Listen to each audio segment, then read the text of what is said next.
Oh, sorry.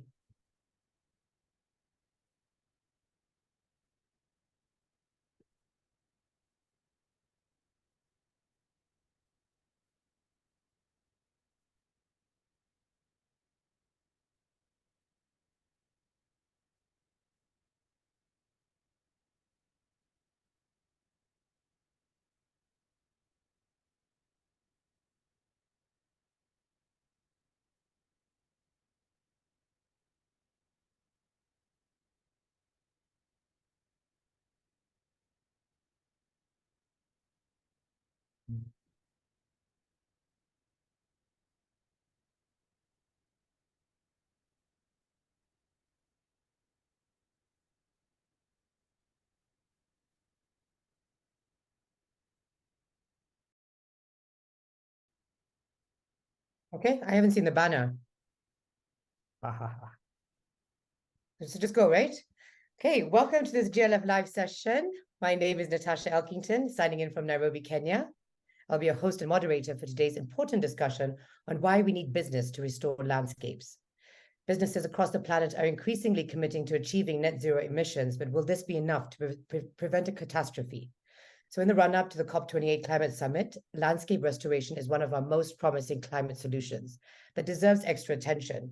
So today we ask the questions, how businesses from all sectors and regions can lead real change. And to help us figure this out, I'm joined by 4 experts spread across the globe. Please join me in welcoming Tim Christophersen, Vice President of Climate Action at Salesforce. Welcome, Tim. Derrick Emsley, co-founder and CEO of Tentree and Veritree. Welcome, Derrick. And we have our own CIFOR-ICRAF senior scientist, Christophe Kouame, signing in from Côte d'Ivoire. Welcome. Thank you. Yeah.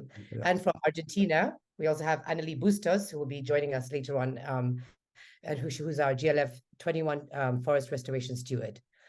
So why do we begin our chat? So since 2020, over 90 companies have pledged to conserve, restore, and grow more than 8 billion trees in over 65 countries as part of the 1T.org mission. Tim, if you can tell us more about this pledge and why it's important. Why don't we start there? Yeah, hi, Natasha, and hi, everybody online. Great to be connected here. So at Salesforce, we founded the Trillion Trees Initiative together with the World Economic Forum 3 years ago in 2020 as a contribution to the UN Decade on Ecosystem Restoration. And if you consider there's about 3.1 trillion trees on the planet right now, so conserving and restoring, growing an additional trillion trees, that is a lot. It's a moonshot, or rather an earthshot level ambition. And I'm saying that also because it's very timely. Yesterday, the winners of the earthshot were announced, and in the category of restoration, our 1T.org flagship won. So we have Acción Andina as the winner of this year's earthshot.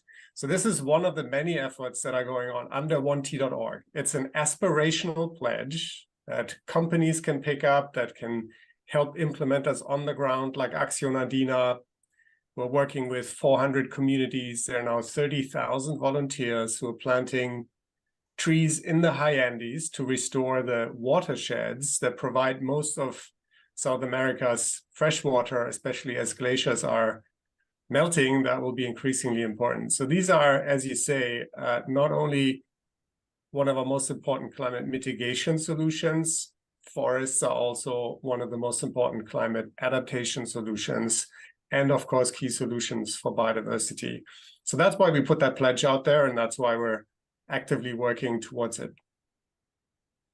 And so in terms of pledges, because, we've talked about a lot about people pledging, but pledges versus action. So how do we make sure that, companies who pledge actually, act on what they're pledging? So here I can mostly speak for our own company. So Salesforce is a global company. It's one of the largest tech companies in the world. We're the leader on customer relationship management. Our pledge under 1T.org is 100 million trees additionally conserved or restored. And that is happening in 15 different locations across the planet. And we are just concluding our first tree evaluation or tree audit. So we've done a midterm evaluation of all these projects. Not only where are the trees and have they really been planted or conserved, but also what have been the benefits of those investments? Because we understand that this is not about creating monoculture plantations for carbon tunnel vision, but it's about creating healthy and resilient forest landscapes for people, climate, and nature. And we're about halfway now. So we're nearing the 50 million tree mark out of a 100 million tree commitment. And we'll be publishing key results from that evaluation to share with other companies. And there are many companies who would like to do more, but don't know how to enter this space. So people like Derrick, or also others who've been pioneering tree investments, it's important for all of us to share what we've learned, so this is easier to access for companies. Because remember, not everybody has in-house nature teams or capacity to engage, but still we should make it easy for companies to do the right thing and to do more, especially of investments into forests and intact forest landscapes. Great, I agree with you. And then I guess I might as well just go straight to Derrick, because as you've had your company Tentree and now Veritree, so maybe you can tell us a bit more about maybe how we get more corporations involved in planting trees, and then there's planting trees and then making sure that they're sustained and we nurture them and they grow. So how do we make sure that we ensure this happens? Yeah, I think it's Tim made said a number of things that I think are worth echoing.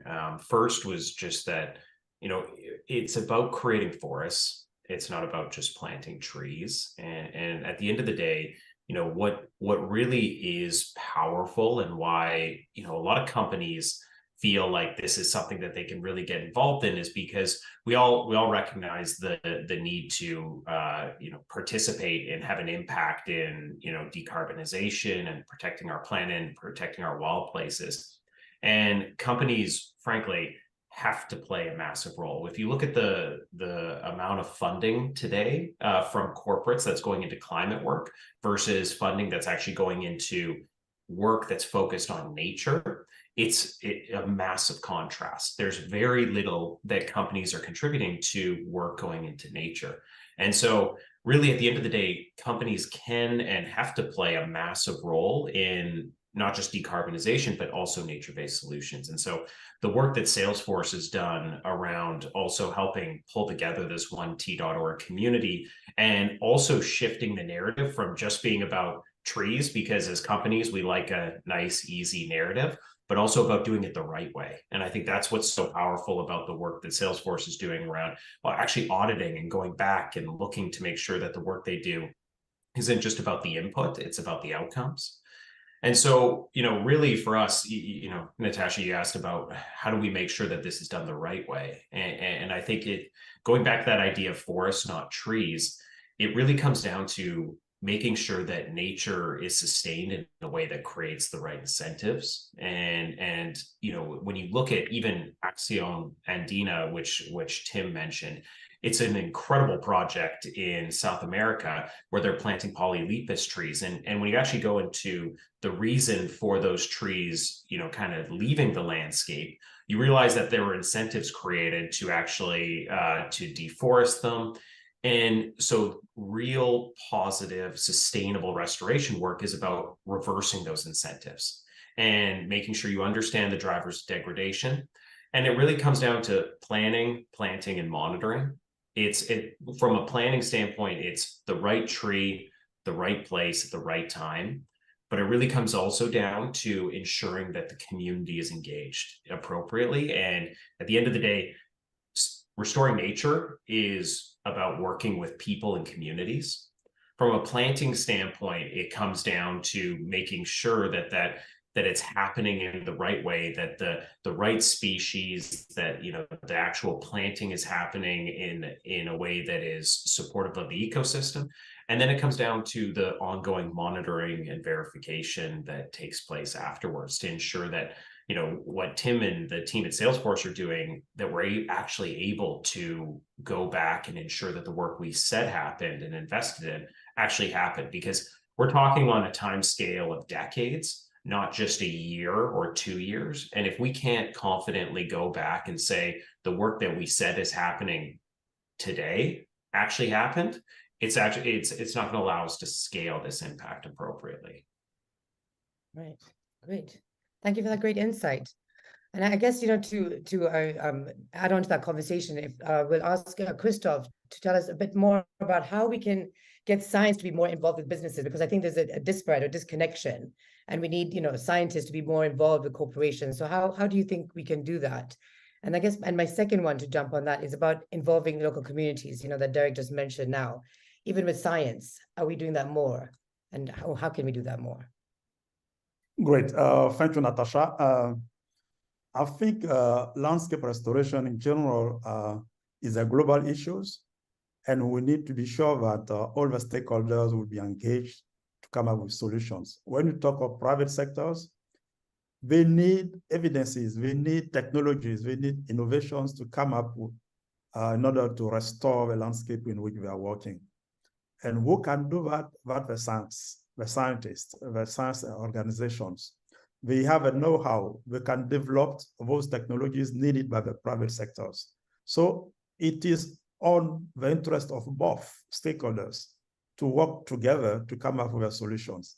For example, the private sector can fund some scientific research that will be aiming to come up with a solution needed for climate mitigations, solution needed for innovative technologies, so that we can still come up with a nice production system to talk in the agricultural area.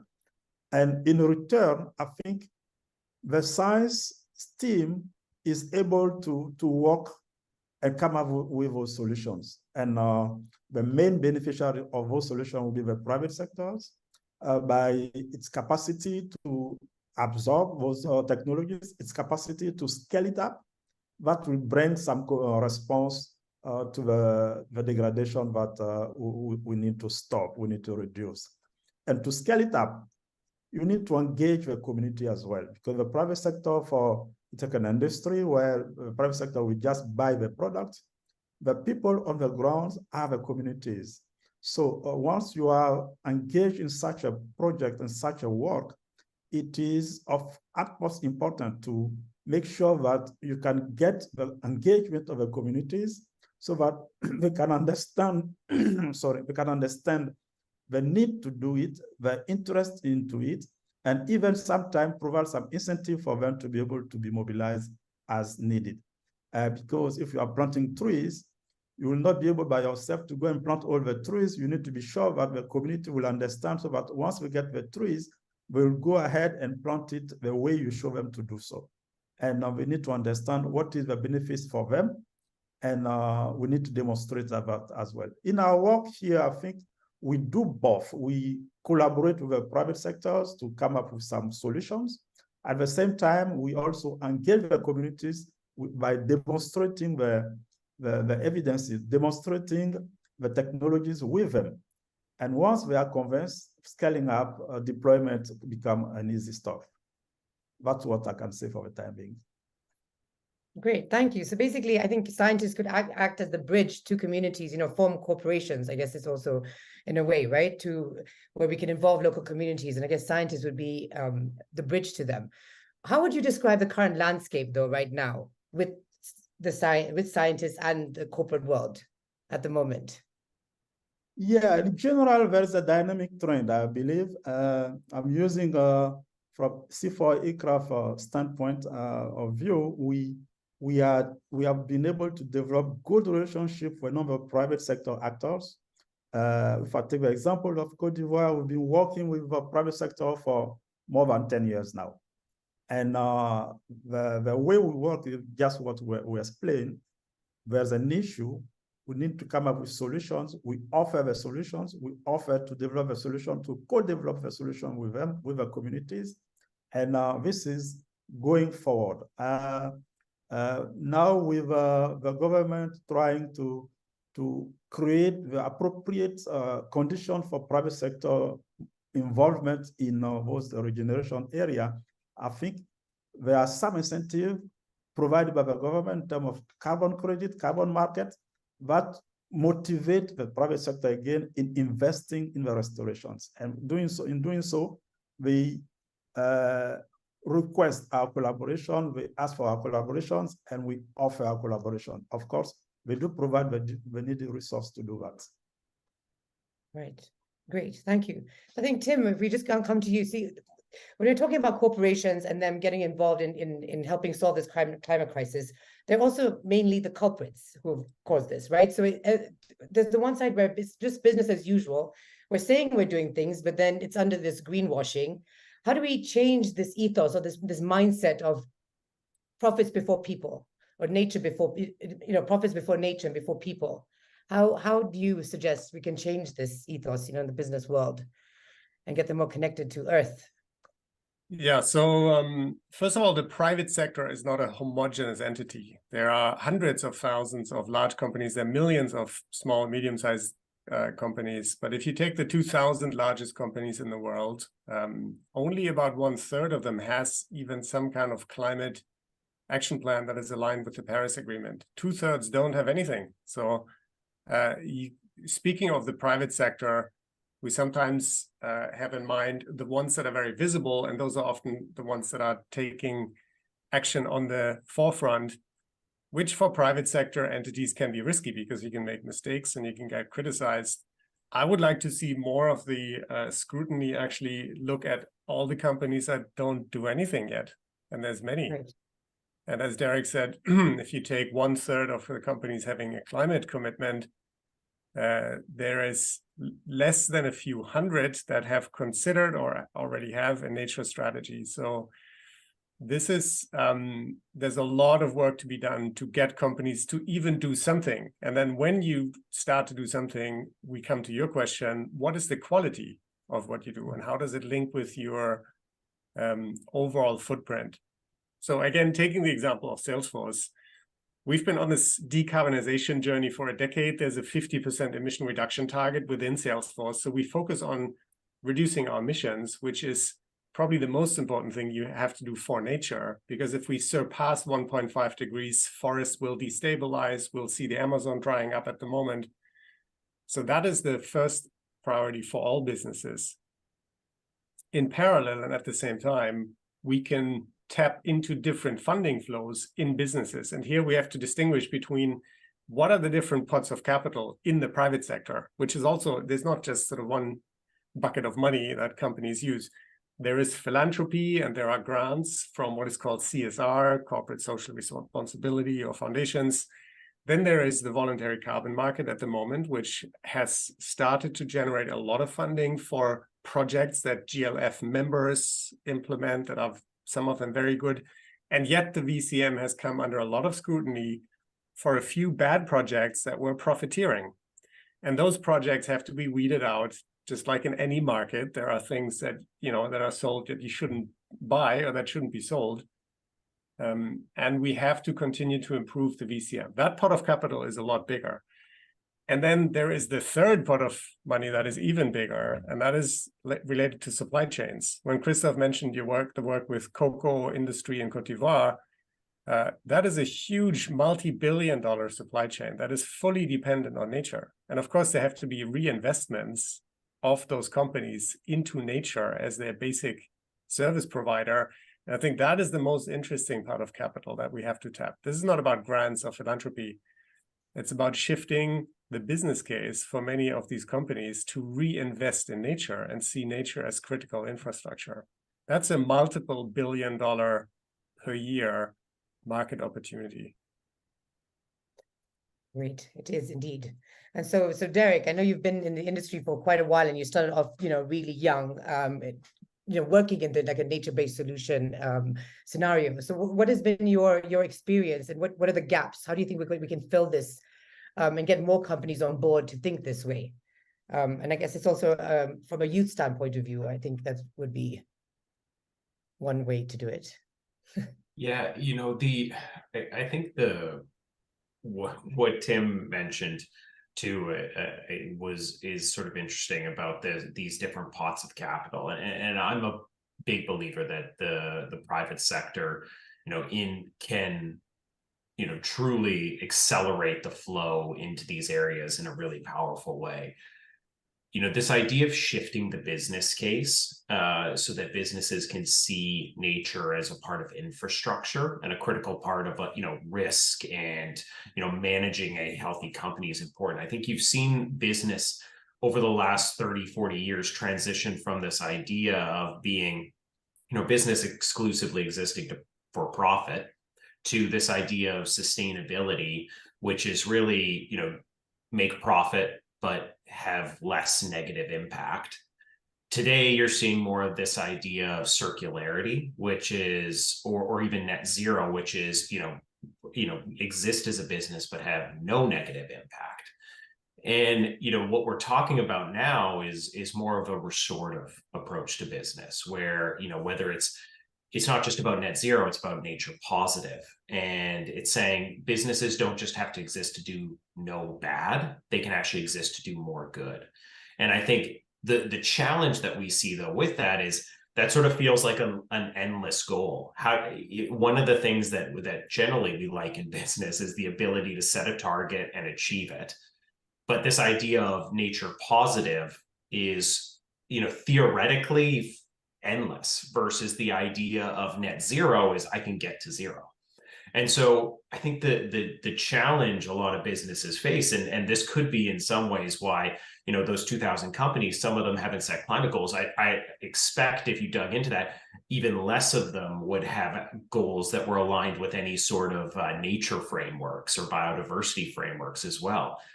And so the question is really how do we frame this nature problem in a way that businesses feel like it's something that they can actually truly invest in and really actually have success in. And so I think one of the things that we've learned as we've kind of been building businesses restoration space over the last decade plus is it really comes down to ensuring that there's good frameworks in place to measure and manage the impact you're having. And then it really also comes down to how can you as a business make sure that you're actually connecting it to who you are and to your ethos. And I think you alluded to it, Natasha, like this idea of youth and the power of youth. And frankly, I'd go even further and say just the power of the consumer and people want to see and support businesses that share their values. And there truly is a business case to be made that doing good for nature is also good for business. And so I think it really comes down to how do we frame this appropriately in a way that it's good for business, that we can actually have success and achieve something. And it's not just some endless goal that businesses are going to be on a hamster wheel of. Can I just add one point to that, Natasha? I fully agree with Derrick. I would like to add, though, that what you just said is true for always a minority of businesses that become B Corps or that dedicate their whole entire, sense of being for nature, like Tentree and Veritree. But I think the majority of businesses to expect from them that they do this out of either a risk calculation, which is possible, or out of goodwill, that is unlikely because they are governed by shareholders who demand financial return on their investment first and foremost. So we're starting to price nature and climate risk into that calculation, and then it makes sense for companies to invest both in climate and in nature action. But we also need regulation to sweep up the what I would call the laggards in the space, or to level the playing field, which is why we advocate for mandatory climate and nature disclosure for all big companies worldwide. Because then, if everybody has to disclose what they're doing, you can do what Derrick said. You can say, well, how does this company compare to that company in the fashion industry or on energy or cars? And for that, we need mandatory disclosure for all big companies. We need to level the playing field, and we need regulation that pushes companies to do at least the bare minimum. And that's now happening in the EU. There's a new directive coming called the Corporate Sustainability Reporting Directive, and that will require 50,000 companies over the next few years to disclose their carbon footprint, to disclose their nature footprint, their water footprint. It's starting to roll slowly, but it will accelerate a lot over the next few months and years. And once we have that data of which company is doing what, we can move the entire playing field much, much faster and at a more massive scale towards what Derrick was explaining. Great. Yeah, And I guess I was just going to jump into, oh, sorry, Derrick, do you want to go in? Did you want to add? Oh, I know. I was just going to agree and say, you know, that I completely agree. Like those are the frameworks that we need, right? Because if all nature is a marketing story for a small subset of companies to try to differentiate themselves, you kind of alluded to those 3 buckets of capital. We're still just sitting in the CSR bucket. We need to get to pull it into that compliance, and you only get there with some frameworks and regulatory frameworks to actually do it. And then the CSR side, the marketing, like I truly believe that investment in nature can be a competitive differentiator for businesses. But at that point, it actually levels up the work that needs to happen for it to, right now, the bare minimum is a competitive differentiator. And to your point, we need to get everybody to the bare minimum. Yes, and I was just going to add, like, you know, in terms with Africa, you know, being on the continent, and then where we're the next frontier, and there's a, you know, we have a young population where also, you know, technology and young people are coming up with solutions. And I guess I would ask Christophe, you know, how do you think we can, in terms of if we're developing new businesses for, you know, young people or here on the continent to use these frameworks, how can we incorporate this and start, you know, instead of thinking of these things later, try to incorporate them now in how we do business here on the ground, on the continent? Yeah, I think I'll just go ahead and share some of what going on here in our country. I think now recently there's a number of small businesses by young people that are aiming to operate in the context of degradation to contribute to restorations. You will see more and more young people having a startup to produce trees, to sell trees, to provide assistance to those who want to plant trees on the landscape but we do not have a know-how.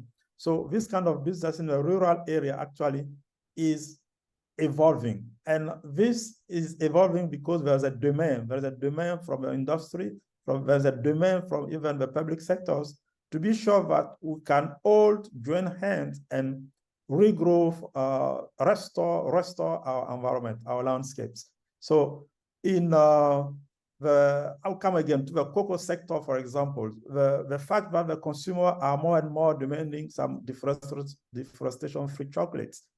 The fact that everybody knows that scientists have provided evidence that if nothing is done to restore the landscape, there will be no more cocoa in the next 30 years, but means there's no more chocolate. I don't think that a company who is investing in that business will stand without doing anything.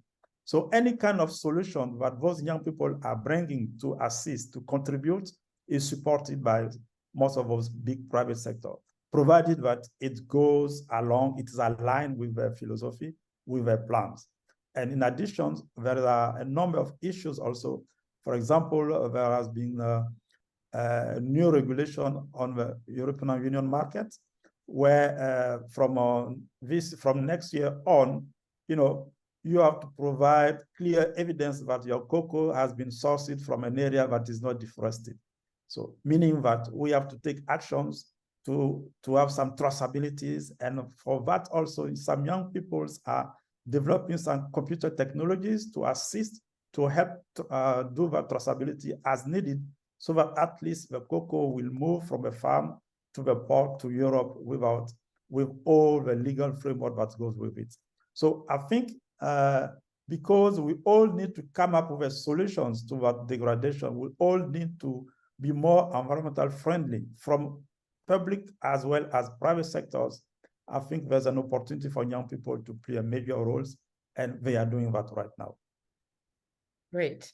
Thank you. So I guess on that note, talking about, you know, youth and forward looking, we have Analí Bustos, who's our 2021 Forest Restoration Steward, who's signing in from Argentina, who has a few words to share with us on what her opinion is on ecopreneurship. And I'm hoping they will play her video right now.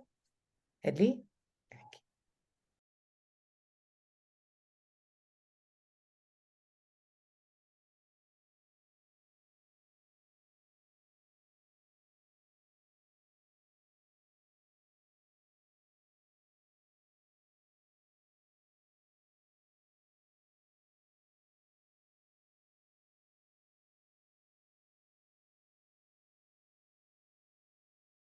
que dice, nada reúne las mejores mentes como los eventos de crisis. Y creo que este es un ejemplo perfecto de eso, el momento que estamos viviendo. Las generaciones más jóvenes creo hace mucho tiempo están demostrando su capacidad y su fuerza para generar procesos de transformación. Si bien podría mencionar muchas áreas de acción en las que los jóvenes están traccionando y trabajando, como el activismo, la restauración de proyectos en el terreno, el emprendedurismo, la producción de contenidos científicos, de contenidos audiovisuales sobre la importancia de la naturaleza y de la regeneración. Me parece que la principal característica de las nuevas generaciones es un cambio en el mindset, es una mirada más ecocéntrica que egocéntrica de generar procesos colectivos. Y creo que esa va a ser la clave para resolver los desafíos futuros, teniendo esa perspectiva diferente que nos va a permitir empoderarnos colectivamente en todo lo que emprendamos y no tanto desde el individualismo.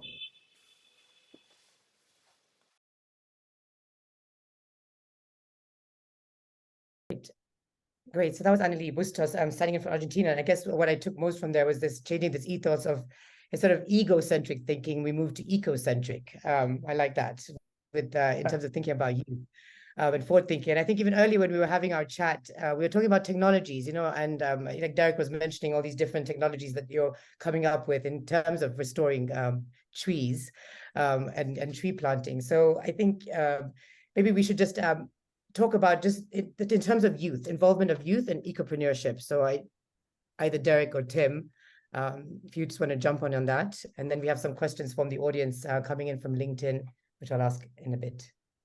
And our time is coming up.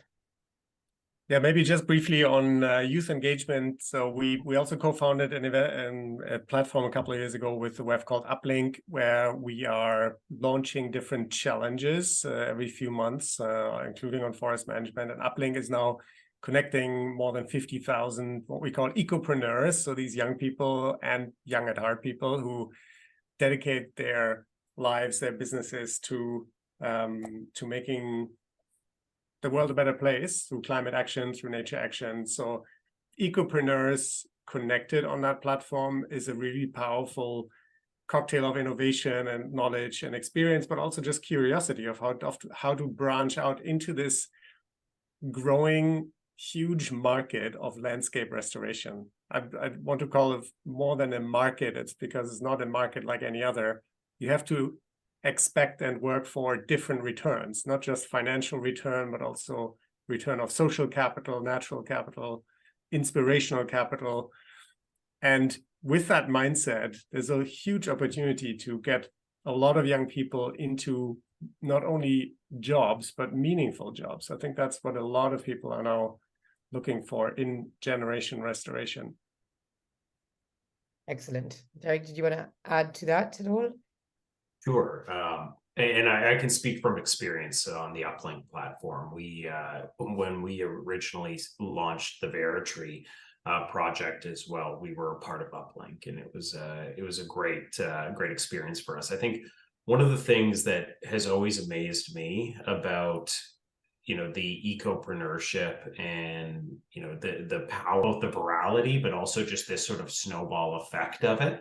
One of the things that was really exciting for us was when we started our business Tentree, which is an apparel company that plants trees with every product we sell. It was just over a decade ago, and it was still pretty early in the days of businesses sort of attaching environmental givebacks and things that have become a lot more prolific in the last number of years. And I recall being a part of one of the board meetings of one of the planting organizations that we worked with. And at that point, they had about 1,000 businesses that were in some way doing a give back program on the environment. And Tentree had been their very first business that was bioproduct plant trees.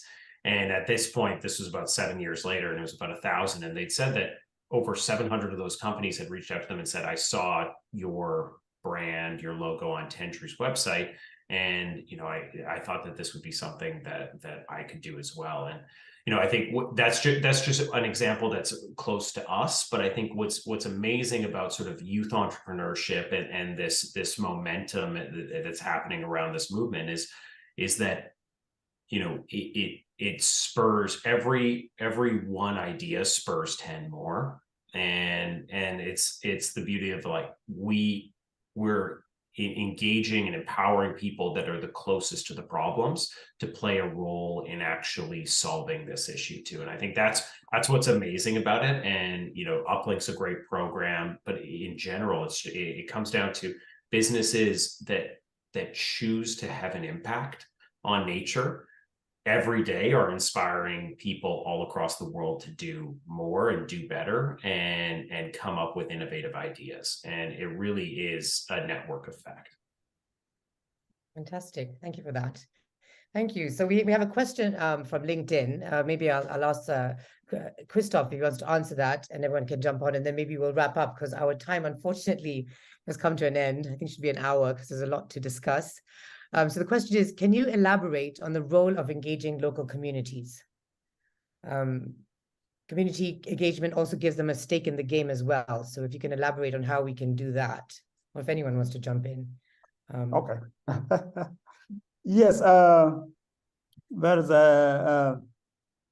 it is essential to engage the local communities. I think the first thing is communications. We have to present what you want to do with them.